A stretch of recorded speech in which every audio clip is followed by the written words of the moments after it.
Bueno, pues os vamos a contar una pequeña historia que viene con entrevista incluida. Pues hace unas semanas, en una búsqueda que hice por internet, porque siempre estoy buscando si hay nuevo material o alguien ha estudiado algo sobre el tema de la Primera Guerra Mundial, y mira, sorpresa, me encontré con un texto que me sentía súper identificado, porque es que lo estaba leyendo y podía haberlo escrito yo, porque podía hasta completar el final de las frases conforme iba leyendo. Sí que es cierto que tenía muchísima más información que yo. Bueno, tardé 0, en mandar un mail a esta persona y me contestó, estuvimos hablando, pusimos cosas en común y ya solo me queda presentarlo. Bueno, a ver, yo quería hacer ahí un pequeño inciso. Sabéis que en el mundo de la investigación, cuando estás realizando cualquier tipo de trabajo de investigación en nuestro ámbito, ¿no? En historia, en arqueología, gente que se está documentando para escribir cualquier tipo de libro, lo normal es que cuando tú mandas un email, cuando tú mandas un correo electrónico, una llamada, mensaje, etcétera, la respuesta siempre suele ser muy buena a la hora de prestarse la gente a colaborar contigo. Nosotros en el canal hemos recibido muchísimos, pero muchísimos mensajes de arqueotubers que se han ofrecido a colaborar, que se han ofrecido a venir con nosotros a las excavaciones. Gente que nos ha ofrecido incluso hacer infografías 3D. A ver, nosotros creo que contestamos a todo el mundo y valoramos muchísimo, pero muchísimo, pues esos gestos con nosotros. Sí que es verdad que como vamos muchas veces un poco saturados de trabajo, sabemos que saldrán esas colaboraciones, lo que no sé es exactamente cuándo. Claro. Bueno, pues en este caso os voy a presentar a Ignacio Sarmiento Caballero, coronel del Ejército de Tierra en la Reserva, escritor, tiene ya 2 novelas, la segunda sale ahora mismo, es decir, en muy breve, y también tiene un canal de YouTube que se llama La Mecedora. Os dejo el enlace para que paséis, echéis un ojo y si os gusta os suscribís y le podéis hacer todas las preguntas del mundo porque es una persona como nosotros, es súper abierto y os va a contestar dentro de lo posible, os va a contestar a todos. Bueno, como os he dicho, es un coronel del Ejército de Tierra y un coronel youtuber. ¡Cuéntanos! Sí, bueno, lo primero a mí nos preguntábamos cómo un coronel en la reserva pues se ha metido a esto de youtuber. Hola Humberto, Alejandro, es un verdadero placer estar aquí y compartir todas estas historias con vosotros y con vuestros seguidores. Bueno, ¿qué hago aquí? Pues, entre otras cosas, contar historias. A raíz de documentos, historias familiares que se estaban perdiendo, algunas de ellas de mis abuelos, pues decidí que era el momento de dar un paso adelante y contar cosas que podrían resultar interesantes y realmente era una pena que se perdieran, ¿no? Todas nuestras familias tenemos historias que merecen la pena ser contadas y así nace la mecedora, ¿no? Por cierto, que realmente la mecedora existe, y proviene de Filipinas, donde nació mi abuela. Está aquí a mi lado, lo que pasa es que no la puedo utilizar para grabar porque hace demasiado ruido. Bueno, Ignacio, como te conocí yo fue por el tema de los espías, los submarinos. Cuéntanos un poquito cómo llegas a este tema. Los comienzos del siglo XX en España son la época referente de la mecedora, aunque luego lo he ido ampliando un poco más, ¿no? Pero bueno, tenía ciertas informaciones familiares sobre servicios secretos, sobre carabineros, contrabando, y decidí que debía escribir otra novela y para documentarla pues me fui metiendo en el tema, ¿no? Estamos muy acostumbrados por las películas a imaginarnos los submarinos alemanes de la Segunda Guerra Mundial cruzando el Atlántico, hundiendo barcos aliados, pero lo que la gente realmente no conoce es que la gran guerra submarina tuvo lugar durante la Primera Guerra Mundial y precisamente aquí en las costas españolas, ¿no? Y bueno, por eso estamos todos aquí dispuestos a compartir nuestra pasión, que realmente pues, nos daría para varios programas, ¿no? La Primera Guerra Mundial en España es una gran desconocida sin duda, ¿no? España, pese a haberse declarado neutral, pues realmente su implicación fue grandísima, ¿no? Nos convertimos en un campo de batalla más y el principal que libraron los servicios secretos de todos los países beligerantes y que influyó directamente en el desarrollo de la guerra submarina, ¿no? España durante aquel tiempo fue un nido de espías, un mundo de novela negra, ¿no? Donde ni rey, políticos, periodistas, ejército, bueno, cualquier estamento, en ningún caso pues fue realmente neutral. Bueno, pues por lo que parece, ¿no? El otro día también llegábamos a la misma conclusión, que España, pues aunque oficialmente era neutral, de forma oficiosa no lo era tanto. Yo estoy convencido de que España no era neutral.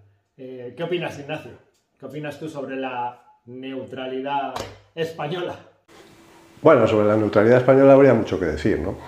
Realmente fue una neutralidad obligada, ¿no? Antes del comienzo de la Primera Guerra Mundial se produjeron muchos enfrentamientos entre potencias por cuestiones coloniales y bueno, todo ello desembocó en una Europa con dos grandes bloques, ¿no? que esperaban una chispa para pegarse, ¿no? Para hacer explotar todo el polvorín, ¿no? Se estaban esperando, ¿no? Bueno, por un lado la llamada Entente Cordiales, Reino Unido y Francia, también de alguna forma Rusia, y por otro lado los imperios germánicos, Alemania y Austria-Hungría, ¿no? La chispa llega con el asesinato del archiduque Francisco Fernando de Austria a manos de un terrorista serbio el 28 de junio del 14, comienza la Primera Guerra Mundial y se organiza el follón. Y bueno, automáticamente España se declara neutral, veníamos de perder nuestro imperio colonial en el 98, con una situación política y social que era un desastre, la crisis económica tremenda, Marruecos era un problema permanente, el estado de nuestro ejército no era precisamente el mejor para meterse en una guerra, y bueno, si a eso le añadimos la complicada situación del rey Alfonso XIII con su mujer Victoria Eugenia inglesa y su madre María Cristina austriaca, pues nada, un batiburrillo en el que ni a nuestros políticos ni a nadie pues les interesaba entrar en una guerra para la cual realmente no estábamos preparados, ¿no? Pero bueno, además los contendientes tampoco consideraban excesivamente necesario una entrada directa nuestra en la guerra, pero bueno, pero sí que es verdad que si viéramos de base para su esfuerzo bélico, sí, ¿no? Bueno, los españoles, pese a la neutralidad a nivel de participación directa, fuimos absolutamente beligerantes a nivel económico, ya que nuestra nación pues, se convirtió en abastecedora de materias de todo tipo a todos los contendientes, ¿no?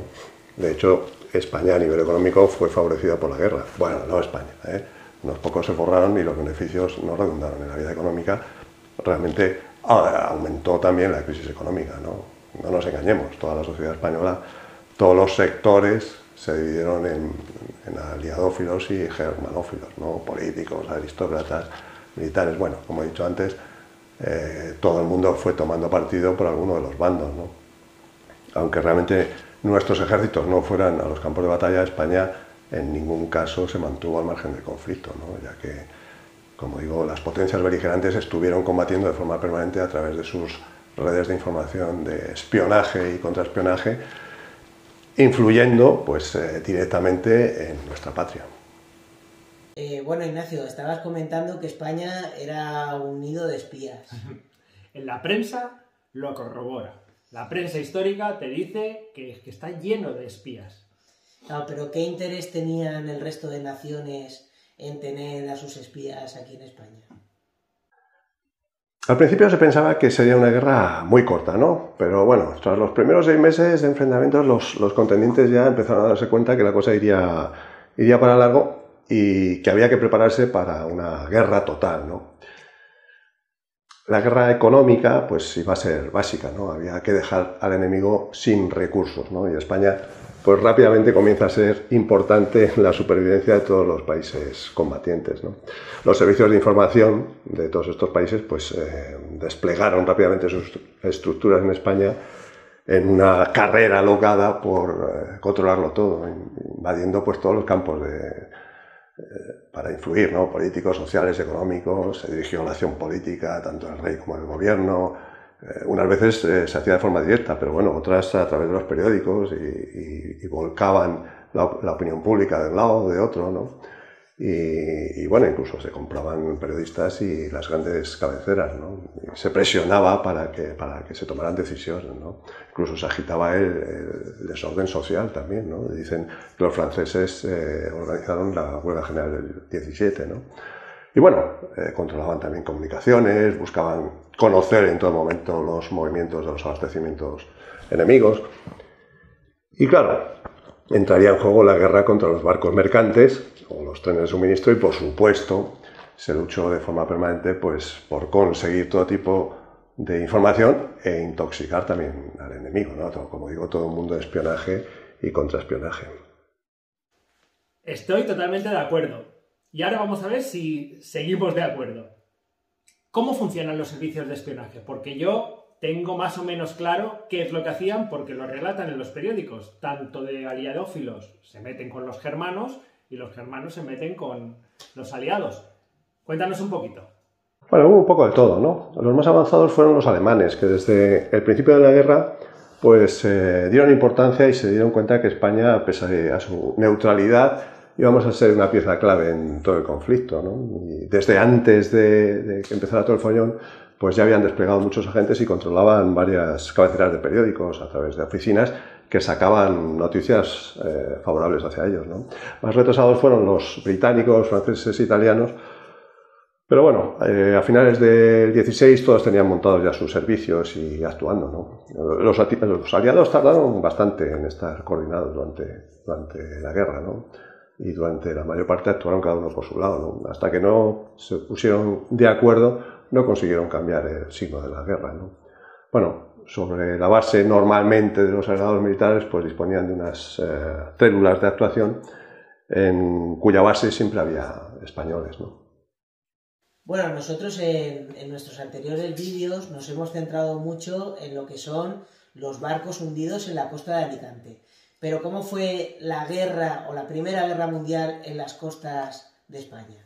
Bueno, respecto a la guerra en nuestras costas, todo empieza en el momento en que, desde el comienzo de la guerra, pues los británicos montan un férreo bloqueo marítimo pues, para ahogar económicamente a los alemanes, ¿no? Estos inicialmente respondieron con acciones de guerra submarina en la zona que rodeaba a las islas británicas y las principales rutas atlánticas, ¿no? Para intentar también estrangular la economía británica y, si fuera posible, romper el bloqueo. Pero bueno, luego más tarde amplían el teatro de operaciones, ¿no? El 22 de septiembre del 14, el submarino U-9 conseguía hundir 3 cruceros británicos en el Mar del Norte, ¿no? Era la primera vez que se hacía en inmersión, recargando los tubos lanzatorpedos, ¿no? Eso, bueno, ya habéis tocado en un vídeo, ¿no? La forma como se hacía, ¿no? Era una guerra entre caballeros, ¿no? Los submarinos avisaban de sus intenciones, se localizaba un carguero, le daban el alto y obligaban al capitán a que informara de la carga, ¿no? El destino y, bueno, y demás circunstancias, ¿no? Después, bueno, le daban unos minutos para abandonar el barco, lo cañoneaban o lo volaban con explosivos, reservando siempre los torpedos para los barcos militares, ¿no? Fijaros que cada país definió lo que llamaban el contrabando absoluto, ¿no? Es decir, aquellas materias que influían directamente en los esfuerzos bélicos y luego definían el contrabando condicionado, que era aquellas mercancías que no se consideraban directamente necesarias para el esfuerzo bélico. Bueno, ¿qué pasó? Que realmente todos los contendientes sacaron sus listas y prácticamente todo se consideraba de interés para la guerra, ¿no? Con lo que los barcos que transportaban cualquier cosa prácticamente era hundido o requisado. Súper interesante, Ignacio. De hecho, en función del diario que leas, ya sea aliado, neutral o germanófilo, hay uno que es la Correspondencia de Alicante, que es germanófilo a tope. De hecho, citan que hay otros periódicos que dicen que está en manos de los alemanes. Y estos citan, cuando se torpedea un barco, que ha sido un error. ¿Qué me cuentas de esto? Por desgracia, en varias ocasiones pues, se produjeron hundimientos de barcos de pasajeros al torpedearlos por error, decían, ¿no? Como el Lusitania, el Arabic o el Sussex. Y ocasionaron pues, víctimas civiles en países neutrales, ¿no? Incluso se llegó a pensar que el hundimiento del llamado Titanic español, el Príncipe de Asturias, en las costas brasileñas, en marzo de 1916, fue a causa de un torpedo y no del choque contra los arrecifes, como realmente fue, ¿no? Bueno, los hundimientos de estos barcos de pasajeros pues hicieron que el almirantazgo alemán diera órdenes tajantes de cancelar todas las operaciones submarinas sobre la costa occidental inglesa y el Canal de la Mancha, así como de que todos los enfrentamientos con los mercantes pues se hicieran en la superficie y siempre mediante el uso del cañón o poniendo cargas explosivas después de ser revisada la carga, ¿no? y siempre reservando los torpedos para los barcos de guerra, ¿no? Bueno, por lo tanto, que no se debería atacar nunca barcos de pasajeros. Alemania temía que estos ataques pues, provocaran la entrada de Estados Unidos en la guerra, ¿no? Y bueno, los alemanes, para intentar colapsar a los aliados, deciden ampliar el escenario al Mediterráneo para evitar la llegada de abastecimientos y hombres desde las colonias francesas del norte de África y a la vez pues, cortar los suministros que llegaban a Italia. A partir de 1915 empezaron a enviar los submarinos al Mediterráneo y entonces de los 44 que tenían, 13 ya operaban por allí, ¿no? Así que bueno, ya tenemos aquí a nuestros protagonistas. El otro día estuvimos hablando ya un poco del U-9, que es el primer submarino que actúa como un arma de guerra efectiva, ¿no? Y estuvimos viendo un poco que el precio de la construcción del submarino en relación a su efectividad, pues era brutal, descomunal. Sí, hicimos la comparación de que un submarino costaba 1 euro y podía hundir barcos de 1 millón. Para que os hagáis una idea, el submarino U-9 apenas tiene 600 toneladas de peso y el día que se demostró como arma efectiva, que hundió 3 cruceros que estaban en torno a los 12.000 kilos cada uno, en media hora hundió 36.000 toneladas, es decir, pues no sé, la proporción tiene que ser brutal. Así que cuéntanos cómo llegan los submarinos aquí al Mediterráneo, porque no hicimos ese inciso nosotros. El primer submarino que llegó al Mediterráneo fue el U-21, que partiendo desde su base en Alemania, pues llegó hasta Cátaro en el Adriático el 13 de mayo de 1915, ¿no? Tenía planeado toda una serie de paradas en las costas españolas. De hecho, hizo escala en Corcubión, apoyado por toda una red de aprovisionamiento. Y bueno, también fue avistado en el estrecho de Gibraltar y la parada que tenía prevista en Baleares pues tuvo que evitarla, pues los aliados estaban esperando y preparados, ¿no?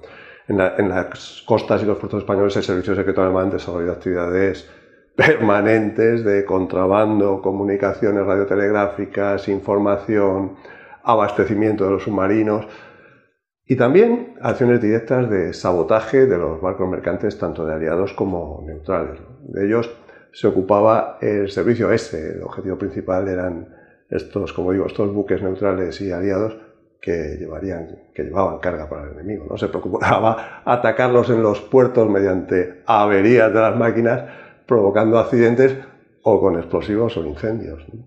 Y bueno, también, por supuesto, se atacaban en el mar, ¿no? España era neutral, pero el triángulo formado por las Baleares, Tarragona y Mazarrón en el Levante español, pues se desarrolló una auténtica guerra naval y una cacería de mercantes aliados neutrales que muchas veces puso en jaque al gobierno español, ya que fuimos acusados por los aliados de favorecer más los intereses alemanes, ¿no?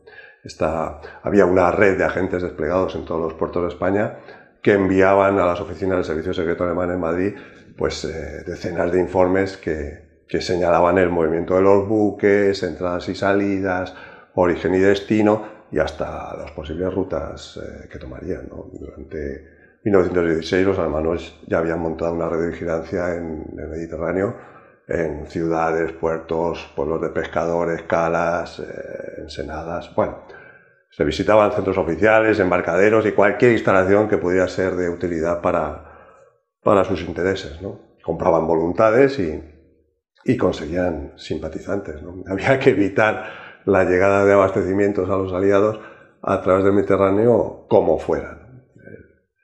Bueno, el responsable de montar esta red fue Wilhelm Canaris, ¿no? Canaris, años más tarde, sabéis que llegaría a ser almirante de la Marina alemana y fue jefe del contraespionaje militar y uno de los cabecillas de varias conspiraciones contra Hitler, ¿no? Principalmente, si os acordáis, pues la Operación Valkyria, ¿no? En julio del 44, por la que fue condenado a la horca, ¿no? Acordaros de la famosa película de Tom Cruise, ¿no? Bueno, en aquel momento, en el verano del 16, Canaris era un espía agregado a la embajada alemana en Madrid bajo la identidad del chileno Reid Rosas, ¿no? Fue descubierto por los aliados y después de varios intentos pues consiguió huir de España siendo extraído a bordo del submarino U-35 del capitán Lothar von Arnault en Cala Salitrona, en Cabo Tiñoso, cerca de Cartagena, en julio del 16. No era la primera vez ni sería la última que los submarinos alemanes emergían en aguas españolas. Es que el tema que has comentado tú de los sabotajes, Humberto todavía no se lo he contado, pero tengo ahí de sabotajes, de noticias de los sabotajes, lo que hacían los espías. Para que os hagáis una idea, como la gran mayoría de barcos son barcos de vapor, en los puertos camuflaban, bueno, se detectó a unos espías que llevaban material al puerto pues para hacer sabotajes. Y entre ellos había carbón, ¿vale? Pero con dinamita dentro, es decir, le habían hecho un hueco y le habían metido dinamita. También se les detectó al loro, que estamos en 1915. Bolígrafos o plumas estilográficas explosivas. Es decir, eran unas plumas que rompían el líquido que tenía dentro y provocaban un incendio. Eso lo metían dentro del barco y bueno, pues incendio. O sea, de verdad que esto es de película, para hacer una verdadera película. Así que... Bueno, y encima luego también vimos que en los periódicos de la época se decía qué barcos estaban en los puertos, sí. Qué mercancía llevaban, sí. dónde se iban y qué día salían del puerto. Sí, os voy a poner ahora un periódico germanófilo que si tú eres un alemán recién llegado, en la última página vas a tener todos los datos necesarios para moverte en Alicante y toda la información. Es decir, información verdaderamente innecesaria para el público habitual. Pero mirad lo que tenéis ahí. Consulados, correos, los horarios, los barcos que salen, los barcos que entran. Por favor. Claro. Bueno, ya comentamos que eso al final lo que provocó fue tanto miedo que al final los barcos no querían salir de puerto. Claro, sí, efectivamente. Bueno, nos vais a permitir que cortemos la entrevista aquí. La tenemos que partir en dos porque ya sabéis que nos pasamos de tiempo y os voy a decir lo de siempre. Y hasta aquí el vídeo de hoy. La semana que viene seguiremos con la entrevista al coronel Ignacio Sarmiento. Porque ya os digo, como siempre, que se nos iba a hacer un poquito largo y ya sabéis que no me gusta cansaros. Ya habéis podido ver que es una pasada lo que sabe este hombre del tema de espionaje, del tema de la Primera Guerra Mundial. Es una enciclopedia. Así que muchísimas gracias. Por supuesto, lo decimos públicamente, te citaremos en el informe, te citaremos en la publicación, porque desde luego has venido a aclararnos todas esas dudas que teníamos en torno al espionaje. Pero bueno, ya os digo que no ha acabado aquí la entrevista, que la entrevista seguirá la semana que viene. Y bueno, ¿tenemos publicidad hoy? Sí, bueno, hoy tenemos camiseta de Magma Comedy.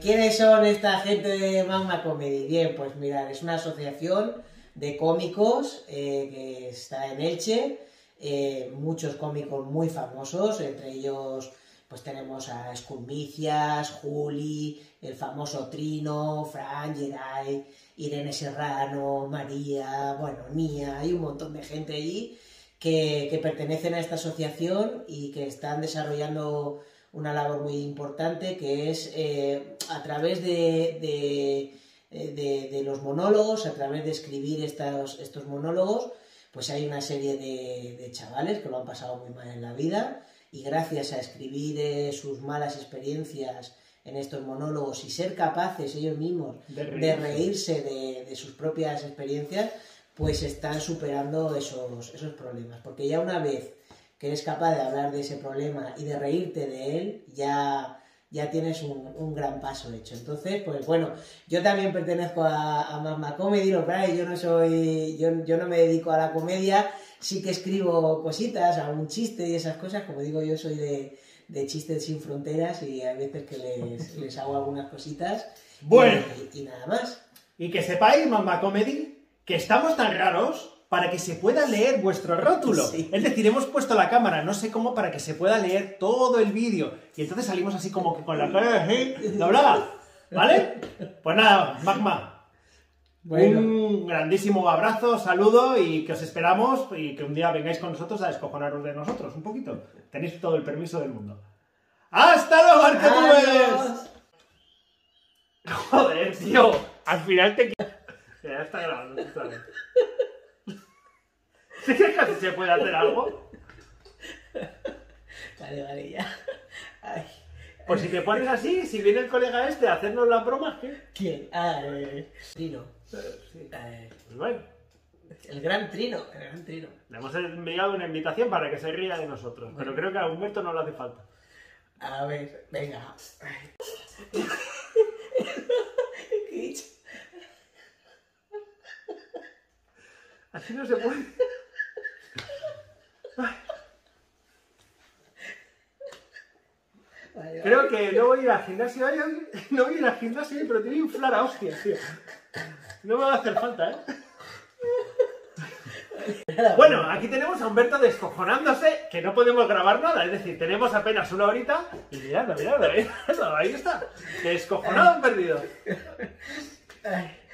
Nada, le ha entrado la risa tonta, llevamos así como que 15 minutos y nos quedan 45 para grabar. Ay, ¿Ya? Ya. Uf. Ya. Seguro que hago otra toma. No, venga. No lo sé. ¡Tío! Esta parte la grabaré yo solo.